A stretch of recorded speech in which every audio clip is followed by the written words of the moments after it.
jari kiri digabung menjadi satu, jadilah jembatan panjang. Dua jari kanan, dua jari kiri digabung menjadi satu, jadilah kamera cekrek. Tiga jari kanan, tiga jari kiri digabung menjadi satu, jadilah menara tinggi. Empat jari kanan, empat jari kiri digabung menjadi satu, jadilah kelinci lompat. Lima jari kanan, lima jari kiri digabung menjadi satu, marilah berdoa. Berdoa mulai. Selesai. Assalamualaikum warahmatullahi wabarakatuh. Selamat pagi anak-anakku semuanya. Apakah semuanya semangat mengikuti pembelajaran hari ini? Nah, kalau semuanya bersemangat, pada kali ini kita akan belajar mengenai bagian-bagian tumbuhan dan fungsinya. Let's get start. Tumbuhan. Tumbuhan merupakan salah satu jenis makhluk hidup. Tumbuhan memiliki beberapa manfaat. Di antaranya yang pertama, menghasilkan oksigen melalui proses fotosintesis. Kemudian yang kedua, menghasilkan bahan makanan yang berguna bagi makhluk hidup, seperti kita manusia. Kemudian yang ketiga, membuat lingkungan menjadi asri. Tumbuhan memiliki beberapa bagian. Mari kita simak bagian-bagian tumbuhan tersebut. Nah, bagian-bagian tumbuhan tersebut terdiri atas akar, batang, daun, bunga, buah, dan biji. Untuk lebih jelasnya, kita akan mempelajari bagian-bagian tumbuhan tersebut. Bagian tumbuhan yang pertama adalah akar. Apa sih akar itu? Akar adalah bagian tumbuhan yang umumnya berada di dalam tanah, memiliki beberapa fungsi. Yang pertama, mengelompokkan tumbuhan di mana fungsi akar ini membuat pohon tersebut tumbuh kokoh. Kemudian yang kedua, menyerap air dan mineral dari dalam tanah yang berfungsi untuk tumbuhnya tumbuhan tersebut. Kemudian yang ketiga, menyimpan cadangan, contohnya pada tumbuhan seperti singkong dan wortel. Nah, selanjutnya berdasarkan bentuknya, akar dibedakan atas dua jenis, yaitu akar tunggang dan akar serabut. Akar tunggang merupakan akar dari satu akar besar dan akar lainnya yang merupakan cabang. Biasanya terdapat pada tumbuhan berkeping dua atau dikotil. Contoh tumbuhan yang akarnya tunggang adalah singkong, wortel, mangga, dan jeruk. Selanjutnya yaitu akar serabut. Akar serabut merupakan akar yang berbentuk seperti serabut. Biasanya akar-akar ini berbentuk kecil-kecil dan banyak. Contohnya terdapat pada tumbuhan yang berkeping satu atau monokotil. Tumbuhan yang memiliki akar tersebut diantaranya yaitu padi, jagung, dan kelapa. Bagian tumbuhan yang kedua adalah batang. Apa sih batang itu? Batang merupakan bagian tumbuhan yang terdapat di atas permukaan tanah. Batang memiliki tiga fungsi utama, yaitu yang pertama, sebagai alat pengangkut mineral dan air.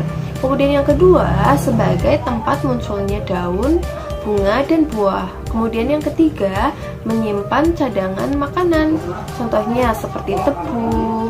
Oke, berdasarkan bentuk-bentuknya, batang terbagi atas tiga, yaitu batang berkayu, batang rumput, dan batang basah.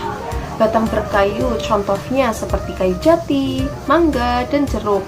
Kalau batang rumput itu contohnya terdapat pada tumbuhan rumput dan padi. Yang ketiga yaitu batang basah, contohnya yaitu terdapat pada seledri dan daun bawang. Nah, selanjutnya yaitu bagian tumbuhan yang ketiga adalah daun. Apa sih daun itu? Daun adalah bagian tumbuhan yang berfungsi sebagai tempat berlangsungnya fotosintesis atau istilahnya untuk memasak makanan bagi tumbuhan. Daun juga banyak mengandung zat berwarna hijau yang disebut dengan klorofil. Daun terdiri atas dua, yaitu tangkai daun dan helai daun. Berdasarkan jumlah helai daun, dan tangkai daun, maka daun dibedakan atas dua nama, yaitu daun tunggal dan daun majemuk. Daun tunggal yaitu daun yang terdiri dari satu tangkai daun dan hanya memiliki satu helai daun. Contohnya yaitu terdapat pada tanaman pisang. Kemudian yang kedua yaitu daun majemuk. Daun majemuk yaitu di mana pada satu tangkai daun terdapat banyak daunnya.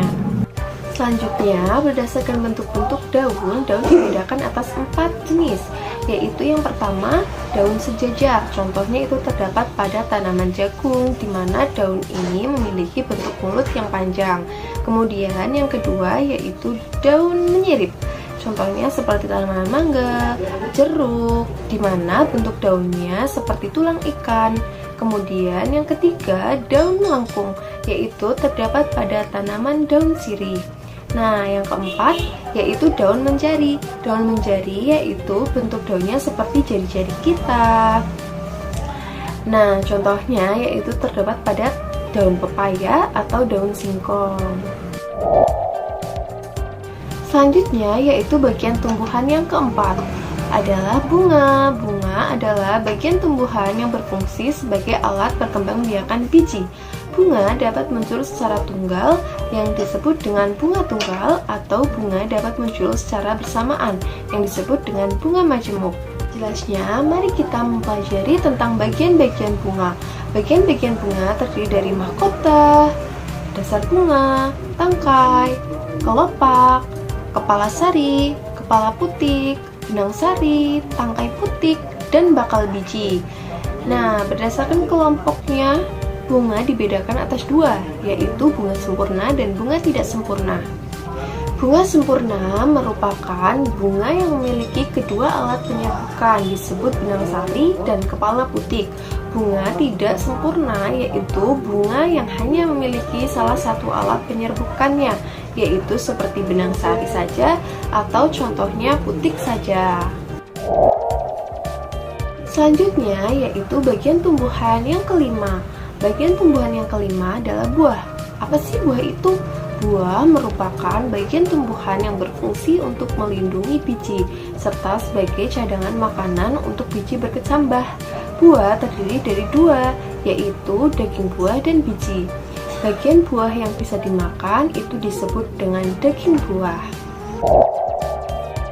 Selanjutnya yaitu bagian tumbuhan yang terakhir. Bagian tumbuhan yang terakhir adalah biji. Biji merupakan hasil dari pembuahan yang terjadi akibat penyerbukan antara benang sari dan putik. Biji berfungsi sebagai alat utama tumbuh berkembangnya tumbuhan. Nah, biji dibedakan atas dua, yaitu biji berkeping satu disebut monokotil dan biji berkeping dua disebut dikotil. Nah, biji berkeping satu atau monokotil contohnya pada tanaman jagung dan kelapa. Sedangkan biji yang berkeping dua atau dikotil contohnya mangga dan jeruk. Nah, sekian pada pembelajaran kita mengenai bagian-bagian tumbuhan dan fungsinya. Sampai jumpa di pembelajaran selanjutnya. Wassalamualaikum warahmatullahi wabarakatuh. Bye. Saya ucapkan selamat atas Desnatalis Prodi PGSD dan Himadidas STKIP PGRI Bangkalan yang ketiga.